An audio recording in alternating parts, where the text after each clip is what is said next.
വിശുദ്ധ യോഹന്നാൻ അറിയിച്ച നമ്മുടെ കർത്താവിശ്വം ശിഹായുടെ പരിശുദ്ധ സുവിശേഷം 12-ാം അധ്യായം 20 മുതൽ 26 വരെയുള്ള തിരുവചനങ്ങൾ. തിരുനാളിൽ ആരാധിക്കാൻ വന്നവരിൽ ഏതാനും ഗ്രീക്കുകാരുമുണ്ടായിരുന്നു. ഇവർ ഗലീലയയിലെ ബെത്സയിദായിൽ നിന്നുള്ള പീലിപ്പോസിന്റെ അടുക്കൽ ചെന്ന് പറഞ്ഞു, പ്രഭോ, ഞങ്ങൾ യേശുവിനെ കാണാൻ ആഗ്രഹിക്കുന്നു. പീലിപ്പോസ് പോയി അന്ത്രയോസിനോട് പറഞ്ഞു. അന്ത്രയോസും പീലിപ്പോസും കൂടി യേശുവിനെ വിവരമറിയിച്ചു. യേശു പറഞ്ഞു, മനുഷ്യപുത്രൻ മഹത്വപ്പെടുത്താനുള്ള സമയമായിരിക്കുന്നു. സത്യം സത്യമായി ഞാൻ നിങ്ങളോട് പറയുന്നു, ഗോതമ്പ് മണി നിലത്ത് വീണ് അഴിയുന്നില്ലെങ്കിൽ അത് അതേപടിയിരിക്കും.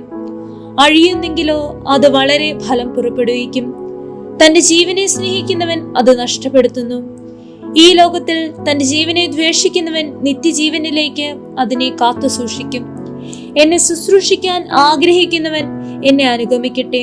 അപ്പോൾ ഞാൻ ആയിരിക്കുന്നിടത്ത് എന്റെ ശുശ്രൂഷകനും ആയിരിക്കും. എന്നെ ശുശ്രൂഷിക്കുന്നവനെ പിതാവ് ബഹുമാനിക്കും.